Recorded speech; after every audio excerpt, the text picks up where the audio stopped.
ang 3.5 oras bago maapula. Aabot daw sa mahigit 11 million ang halaga ng ari-ariang natupok na apoy. Patuloy pa rin ang investigasyon ng mga otoridad sa pangyayari. Samantala, gininita naman sa Japan ang ika-6 na buwang anibersaryo matapos ang pananalanta roon ng malakas na lindol at tsunami noong March 11. Ilang anti-nuclear demonstration ang naganap kung saan hiniling ng mga nagpoprotesta na ipasara ng gobyerno ang lahat ng nuclear power plant sa bansa.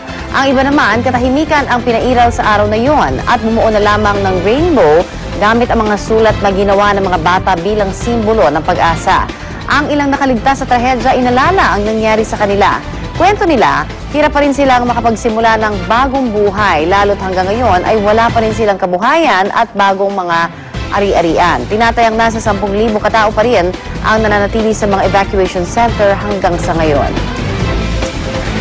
Balita naman sa lumbog na ferry sa Tanzania, umabot na po sa 100 at 77 ang bilang ng mga nakuwang bangkay mula sa lumbog na barko. Ang 39 na hindi nakilala mga biktima ay pinalibing na ng gobyerno dahil sa nabubulok na yung mga ito. Samantala, mahigit 600 naman ang na-rescue ng buhay mula sa trahedya. Overloaded na raw ang ferry na MV Spice Islander dahil umalis ito sa Dar es Salaam noong Biyernes. Ngunit ang marating ito sa Zanzibar ay muli itong nagsakay ng pasahero at cargo. Kaya naman tuluyan ang lumubog. Ang naganap trahedya ay tinuturing ngayon na pinakamalagim na trahedya sa karagatan ng Tanzania sa nakalipas na 15 taon. At sa ibang balita naman, ayan, ipinagdiwang po kahapon ng Grandparents' Day. Kung saan ang mga Pinoy, kanya-kanyang paraan ng pagbibigay pugay sa ating mga mahal na lolo at lola, wowo at wowa. Ang ilan na masyal at kumain sa labas kasama ang buong pamilya. Sa mga social networking sites tulad ng Facebook at Twitter, may mga nag-post ng greetings bilang pakikiisa sa Grandparents' Day. Taong 1978 na ipag-utos noon ni dating US President Jimmy Carter na maglaan ng isang araw para sa buwan ng Setyembre bilang Grandparents' Day upang kilalanin ang kontribusyon ng ating mga wowot wowa. Yes, mga spoilers. Walang wowot wowa, walang parents. Yes, walang apo. Grandparents' Day. Pumasyal naman tayo sa China kung saan 2 panda ang pinakain ng extra-large mooncakes bilang bahagi ng Mid-Autumn Festival doon. Sa Animal Park sa Jinbao Paradise, hinainan ng special mooncake sa mga panda na si King Chuan at Lele. Napaka-espesyal daw ng mga mooncake na ito para sa pandas na ang palaman ay may 8 special ingredients. Kasama na ang favorite food nila na bamboo leaves.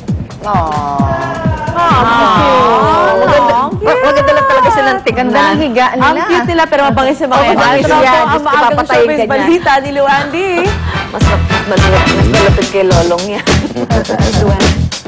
Salamat, Lynn. Good morning po mga kapuso. Nakuna ng GMA News ang pagdalaw ni Angel Locsin sa burol ng ina ni Phil Young husband kagabi. Pumanaw ang ina ni Phil at James na si Susan Young husband sa edad na 49 noong Sabado dahil po sa atake sa puso. Nakaburol ang labi ng kanilang ina sa Manila Memorial Park sa Sucat, Parañaque.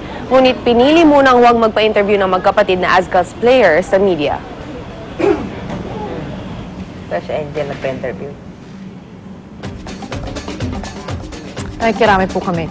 Samantala, palapit ang Pasko. Ang mga dekorasyon nyo, handa na ba? Nasabit nyo na ba ang angels at nagawa na ba ang Belen, Susan? Sasabit ko na. Ba? Okay, syempre, hindi talaga kompleto ang makulay na Pasko kapag wala ang mga ito. Kaya naman, sa paggawaan ng Christmas decors dyan sa Paete Laguna tayo papasyal ni na Monica at Arn. Wag lang isabit si Arn. Monica, yung dekorasyon. Hi, guys! Ay! Isabit na si Arn. Ayun na.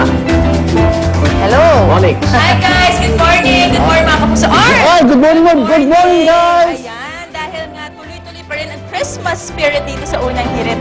Ayan, pumunta tayo ngayon dito sa, of course, sa Paete, dito sa Laguna, of course, para nga tingnan ang iba't ibang klase ng decorations pa rin. Dahil nga ito yung tinatawag nila na carving capital of the Philippines. So karamihan talaga sa mga decors yan, kina-carve ng talaga with all their hearts and passion. So mamaya isa-isahin natin kung paano pa nila ginagawa yan.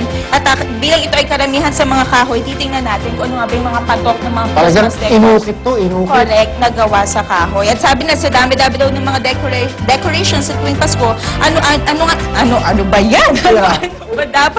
Ang dapat i-consider sa pagpili na swak na dekorasyon sa ating mga bahay. Kaya mga kapuso, tutok lamang dahil lahat po yan ating alamin sa pagbabalik po natin din po yan sa Taytay Laguna. Baan? Yes. Okay, tapos Abangan niyo po yan, mga kapuso.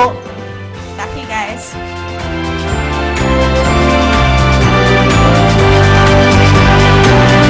Okay, kaya huwag kayong pauli sa mga balita at gimmick na hatid namin ngayong umaga ng Monday. Tambay lang sa inyong paboritong morning show. Ito pa rin ang Unang Hirit!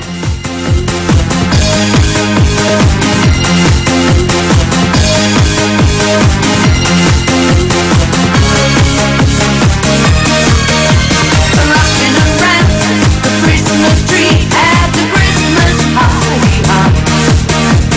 Mistletoe hung where you can see every couple try.